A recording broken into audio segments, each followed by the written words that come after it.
vilain barbu, tu fais peur aux enfants, tu séduis les mamans.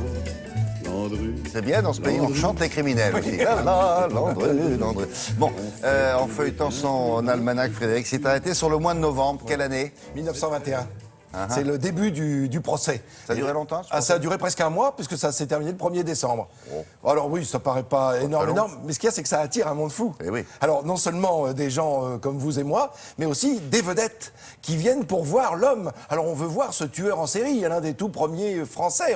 Même si on ne l'appelait pas comme ça. Non, encore. on l'appelait, bien sûr, regardez comme il était pas mal jeune quand même. Oui, ça c'est jeune, là. Mais oui, jeune, bien avant ses Mais il est crimes. même fringant. Il est même fringant, il est élégant. Et voilà, alors je vous le dis, hein, on vient très nombreux, on vend même au marché noir les places à l'intérieur du palais de justice. C'est à Versailles que ça se déroule. Et on l'accuse de meurtre, évidemment, de 11 meurtres, très exactement, 10 femmes et le fils de l'une d'entre elles qui aurait été assassiné. Commis à quel moment? Alors, c'est là le drame absolu, puisqu'on est en train de commémorer cette Première Guerre mondiale. Eh bien, il utilise cette guerre entre 1914 et 1919 pour dire qu'il y a des femmes seules, des femmes abandonnées, des veuves, sans doute avec un petit pécule, qu'il va falloir peut-être attirer dans son piège, dans sa toile d'araignée. Qu'est-ce qu'il fait à l'époque? Alors, il travaillait dans un cabinet d'architecte. Mais il n'était pas architecte, hein, mais il travaillait dans un cabinet. Il est père de famille, il a 4 enfants. Et il le dit, hein, il a fait en partie ses vols, puisqu'il n'a jamais voulu accepter d'être accusé de meurtre. Il n'a jamais... Il a volé des femmes qui avaient un peu de sous. Voilà, qui avaient un petit peu de sous. Et vous voulez savoir où elles sont? Écoutez, je sais pas, demandez à leur entourage, répond-il. Parce qu'il est d'un cynisme incroyable pendant son procès. On regarde des images et on va découvrir cet homme, mais d'un cynisme étonnant. Quand le président, parce qu'il voit qu'il y a quand même de la foule, vous voyez, la foule qui vient, et la foule a l'air de rire un petit peu à ces réparties qui sont souvent vives et intelligentes, et le président dit si ça continue, je fais évacuer la salle et tout le monde rentrera chez soi. Et à ce moment-là, Landru dit moi je veux bien aussi, par exemple. Donc voilà, c'est une sorte de bon mot, mais évidemment fortement déplacé. Le voilà arrivant au palais de justice avec cette tenue, ce manteau que l'on va voir tout au long de ce manteau veste qui va garder. Il est chauve, il a une grande barbe. Voilà pourquoi on parlait de ce barbu qui était chanté dans cette chanson de Charles Trenet. L'accusation a retenu contre vous 11 crimes.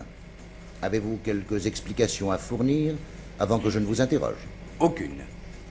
Aucune. Et il va garder cette défense. Voilà son défenseur, Maître Moreau de Giafferi, le célèbre avocat qui ne va pas réussir à sauver sa tête, puisqu'il va être condamné après 2 heures de tergiversation entre le président et puis les jurés. Finalement, le verdict va tomber, c'est la mort qui l'attend. Il faut expliquer qu'est-ce que c'est que ça. Alors ça, c'est le four dans lequel il aurait brûlé toutes ces femmes. Il aurait découpé, puis brûlé. Découpé, puis brûlé. Alors, on a retrouvé des cendres dans son jardin. Voilà les 10 femmes, pardon. Et la toute première, tout en haut, c'est Jeanne Cuchet. Et c'est son fils qui fait partie des victimes.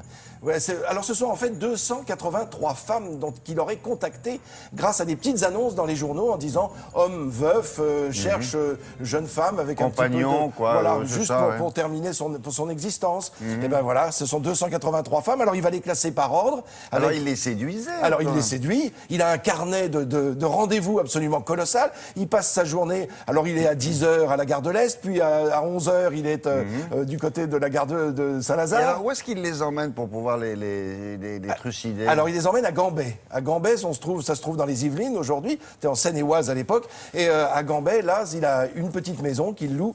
Et c'est dans cette maison qu'il aurait Mais ça n'a jamais été prouvé que ces cendres-là sont les cendres de ses victimes. Alors non, on a retrouvé énormément d'objets appartenant à toutes ces femmes chez lui. Parce qu'il revendait les objets, mais il en gardait certains. Il a revendu un parapluie, un dentier, pour 4 ou 5 francs. Mais voilà, et à chaque fois, il amassait cette petite fortune qu'il conservait par devers lui. Et il n'a pas été gracié par le président de la République. Donc en 1922, il est passé à la guillotine. Merci beaucoup. Au revoir, jeune homme. Dans quelques